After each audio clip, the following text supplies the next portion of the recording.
I am sure the House will agree that the choice of the theme Transformative Indian Higher Education for Atmanirbhar Bharat for this year's annual meet has been apt, because the NEP 2020 has provided a paradigmatic shift to our higher education system, both in terms of structure and teaching learning process.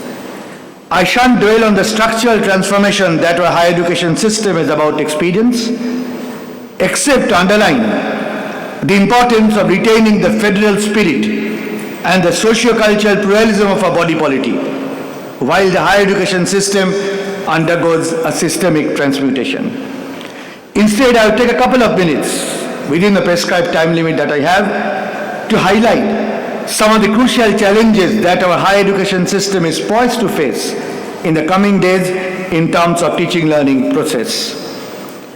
First, in pedagogical terms, we need to cope with a shift from what I call informative curriculum to formative and transformative curriculum, and linking of the courses to hands-on experience, entrepreneurship, multiple entry-exit options, the academic bank of credit, transfer of credits, flipped classroom learnings, industrial linkage, and increasing reliance on education technology. In fact, we are perhaps faced with the challenge of the gradual eclipse of the physical infrastructure-based universities. Instead, we are likely to end up with interdisciplinary teams, not necessarily in the same physical location, but linked via virtual mode. The challenge now is to transform our higher education institutions from seats of learning to from seats of teaching to seats of learning, where a student would no longer be forced to sit on a bench, waiting for the slow trickle of knowledge being delivered through blackboard, and while her or his mind races in other directions. In this student-centric model of pedagogy, we have to develop a teaching learning process, remembering what Aurobindo Ghosh had remarked, and I quote, "Every teacher should bear in mind that nothing can be taught, but everything can be learned," unquote, a point that Vivek talked about the illustrious teachers in Presidency College.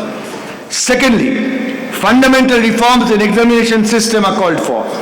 We have to make teaching, learning, and assessment non-dissoluble components and eradicate examinations as a cause of fear and tensions for students. We need to adopt a continuous evaluation process incorporating both scholastic and non-scholastic aspects of education based on what I call a participatory mode of evaluation.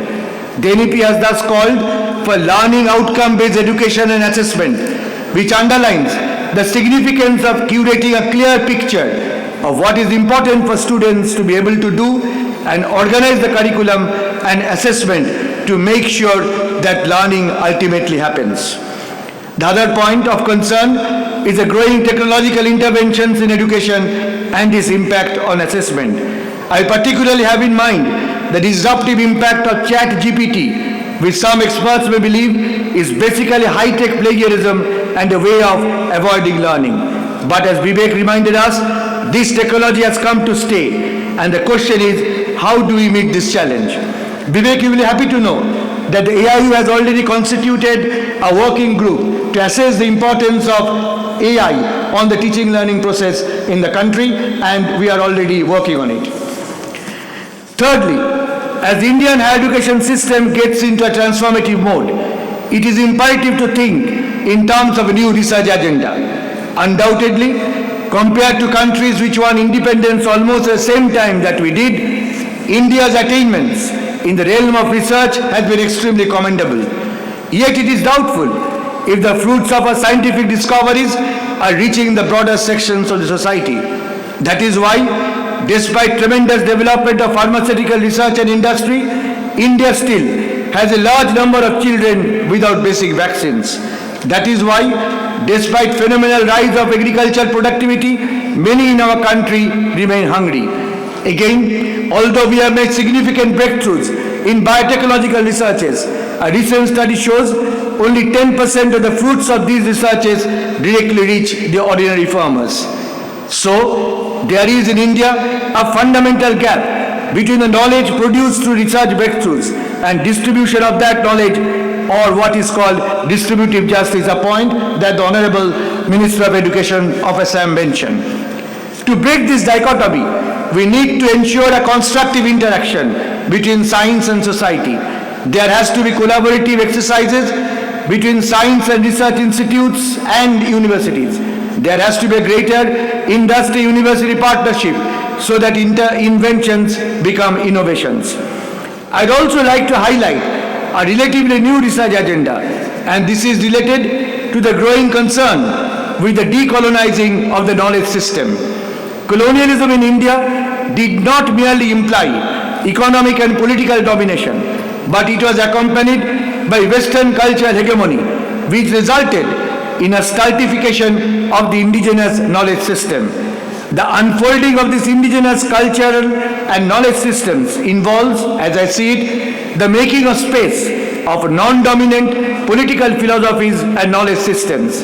It entails identifying colonial systems, structures and relationships and working to challenge those systems. Let me give some quick examples. I draw your attention to the criticism of caste and gender practices in India. But much of this criticism comes from an external point of view. That is to say, from some notion of individual freedom or individual liberalism as it prevails in the West. The difficulty is that such external critics can always be interpreted as a continuation of the dictum of white man's burden or the civilizing mission of the colonial regime. On the other hand, what is now required is reconstructing the internal critique of caste that had been voiced not within the paradigm of colonial situation, but which had been internal to the Indian society itself, which had been submerged by the colonial discourse. There is a whole history of resistance and protests against caste discrimination in Indian history or gender discrimination in Indian history, which we need to recreate. We need to have courses deciphering the hybridity and multiple layers of colonialism and discovering the marginalized knowledge system, historical events and individuals so far left out of mainstream academia. Again, take the indigenous medical system, which had been subsumed by the introduction of Western medicine, which, as recent scholars show, helped to colonize the Indian body and hence strengthen the colonial regime. But the legacy of indigenous medical world, whether it be Unani or Ayurvedic, has to be recovered. In our decolonization of the research agenda, the other crucial aspect is to foster the cultivation of knowledge through vernacular and indigenous language by actively promoting bilingualism.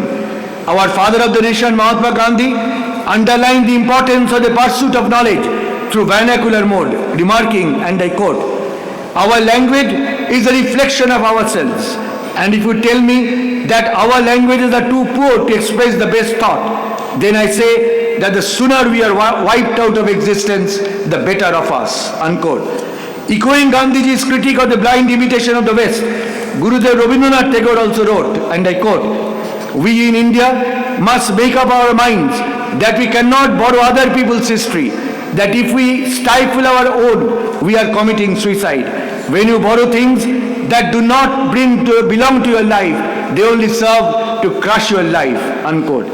Nevertheless, I would like to assert that decolonization cannot simply mean archaism or a complete return to what existed before colonialism in the realm of education.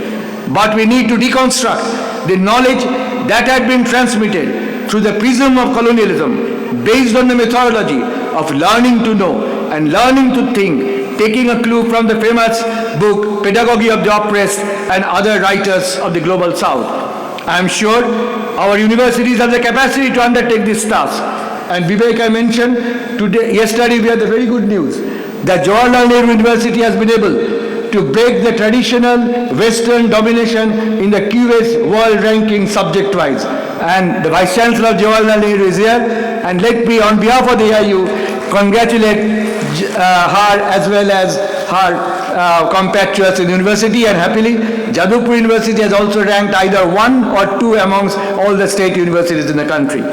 So we know we have the capacity, but as Vivek rightly pointed out, that how we utilize these rankings is most important.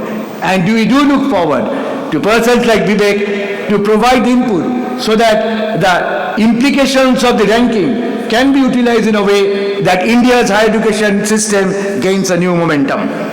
Finally, there is the challenge of the internationalization of higher education. Vivek rightly referred to the perspective of globalization. Certainly, India has a great tradition of internationalism in higher education, going back to more than 2000 years.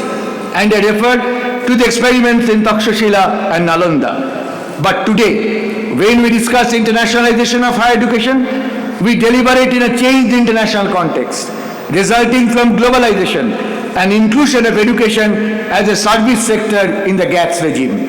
However, we need to be aware that internationalization does not necessarily entail physical campuses of foreign universities in India, but there is also what is now called the transnational education system, where students in India would be able to take advantage of teaching learning process of foreign universities without actually spending the full tenure of a course in that foreign university.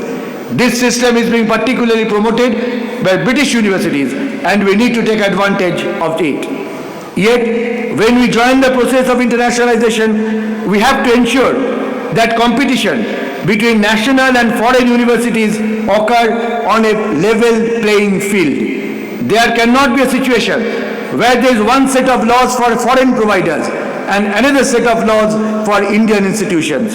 There need not be a situation where the Indian higher education institutions will follow the national curriculum and credit framework, while the foreign universities will follow their own curriculum, which might not be in tandem with the basic goals of the NEP.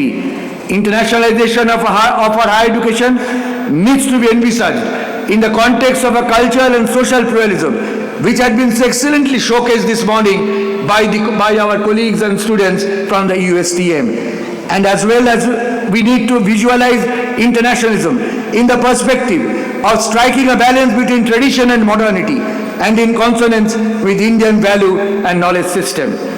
Surely, through a transformative higher education, our universities should be incubators of ideas and innovations, where the community should be trained to learn, unlearn and relearn, reminding ourselves of Martha Nussbaum's stress on the university becoming a space for global citizenship, and Derrida's pertinent comment that university, I quote, declares and promises an unlimited commitment to truth, unquote.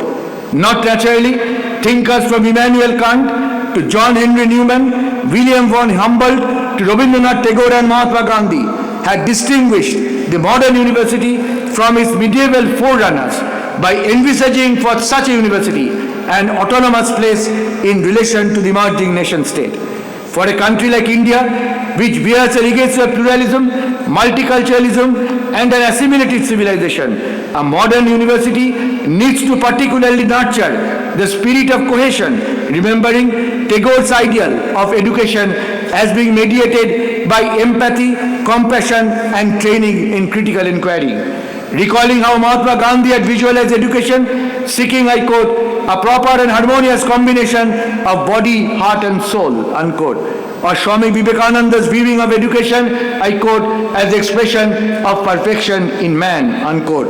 Or of Sarvepalli Radhakrishnan viewing education, I quote, as initiation into a higher life, unquote.